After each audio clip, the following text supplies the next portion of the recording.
Hello and welcome. I'm Asuma Katauka and you are watching NewsX World. Let's take a look at some of the top stories. Now we stay in the Middle East today. President Trump has concluded his historic visit to Israel and has now departed for Egypt, where he is to attend the summit at Sharm El-Sheikh along with other world leaders. The summit primarily focuses on securing and implementing the multi-phase peace agreement between Israel and Hamas. One of the key areas to be discussed is Gaza's future governance, as associates close to Hamas have already stated that Hamas would not be part of the transition phase of the governance. There have been talks that former UK Prime Minister Tony Blair is to play a key role in the proposed Board of Peace for Gaza. It is significant to see what the summit, which is co-chaired by President Trump and Egypt's el-Sisi, decides regarding the disarming of Hamas and the deployment of multinational security forces in Gaza.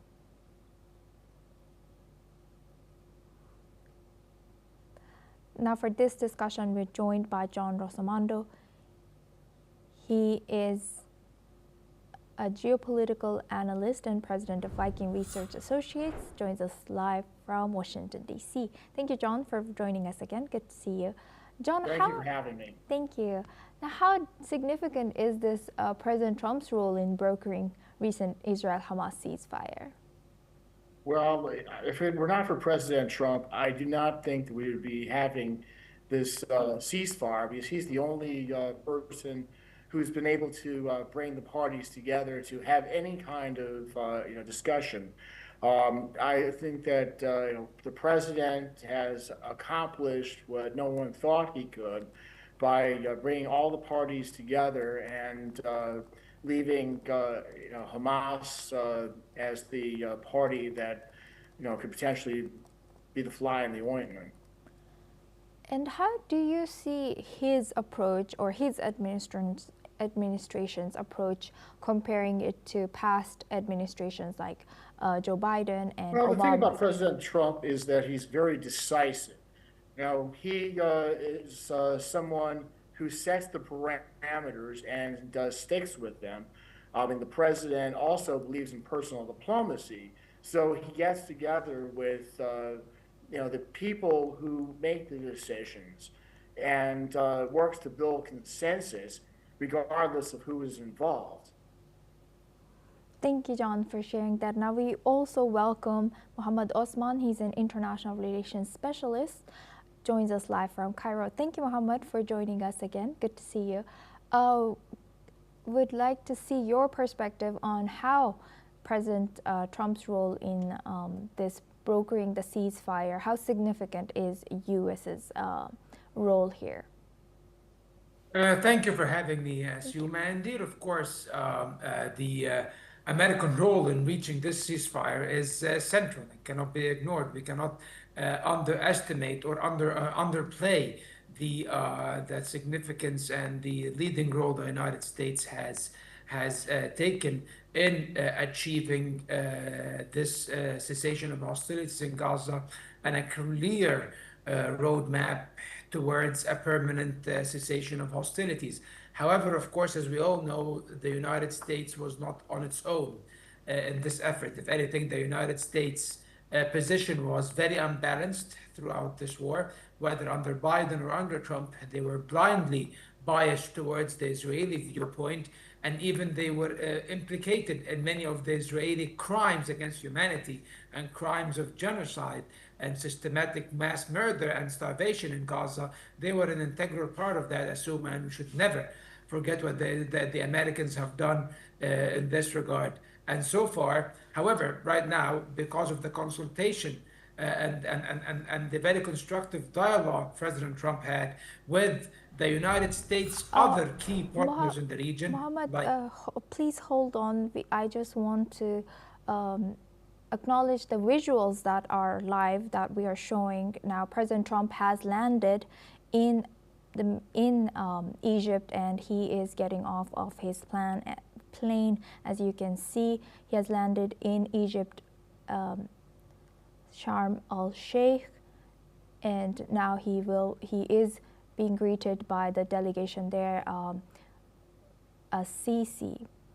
Now we go back to our discussion. Mohammed, if you could continue your answer. Thank you for holding. President of Egypt, Abdel Fattah el-Sisi, both leaders since Trump's first term in office have mutual respect for one another. They enjoy a good relationship, and it actually during the first Trump term or the first Trump administration between 2017 and 2020, the relationship between Egypt and the United States witnessed a thaw and warmed up one again after cooling down during the Obama years and cooling down once again during the Biden years. And they remained cool, unfortunately, under President Trump, because at the beginning of his tenure as president, he supported and advocated the idea of the ethnic cleansing of the Palestinians out of the Gaza Strip. And of course, this is something that was not acceptable to the entirety of the Arab world, and especially Egypt. So since what was being proposed was the displacement of the Palestinians into Egyptian territory.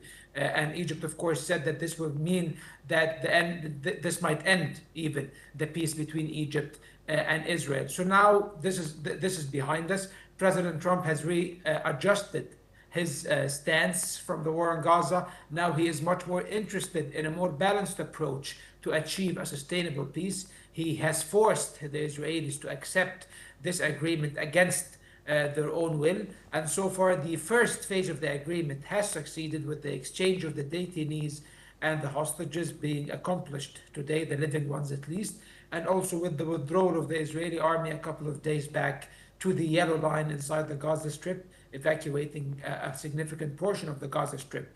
And now, of course, we are on the precipice of the Sharm El-Sheikh Peace Conference, which is supposed to dawn or give the international cover needed for the Trump plan to be applied, albeit, of course, with certain modifications, as certain provisions need to be revisited. And today, even President Trump hinted during his visit to Israel and aboard Air Force One that certain provisions of the agreement, especially with regards to post-war governance in Gaza, might be revisited. So now I think there will be a very constructive discussion between President Sisi, President Trump, and many of the world leaders who are attending the Sharm El-Sheikh Summit, including President Macron of France, Prime Minister Starmer of Britain, Chancellor Merz of Germany, Erdogan, the Turkish president, many Arab leaders, a foreign minister of India, for example, and many other senior officials from all around the world, including senior UN officials. So now it's in the works.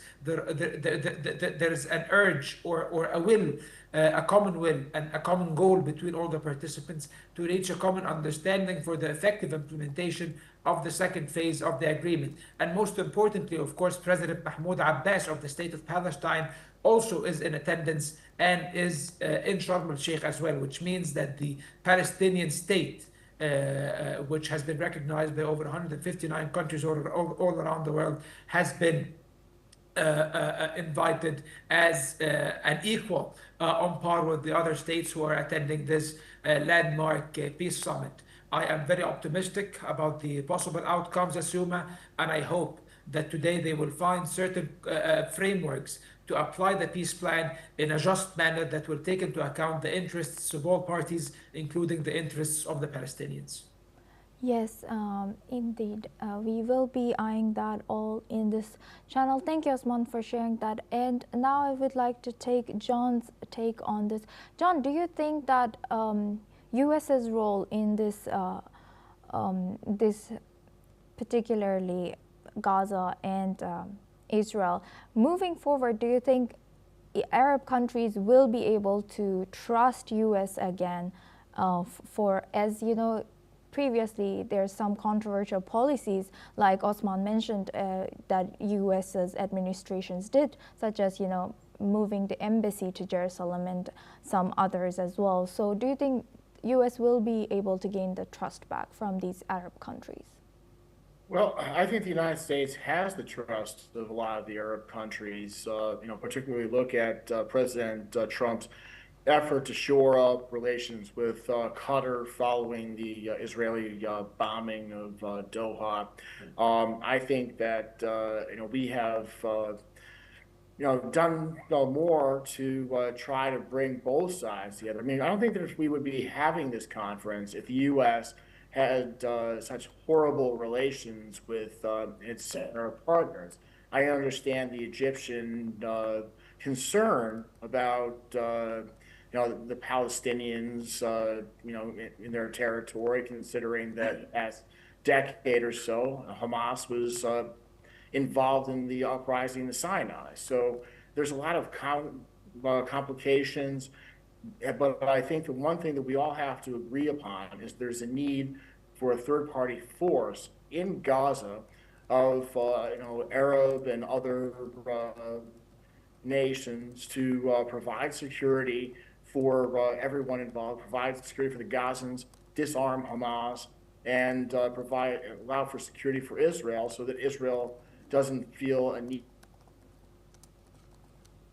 Thank you, John and Mohammed Osman, for sharing that insight. Please stay with us as we stay on this topic now.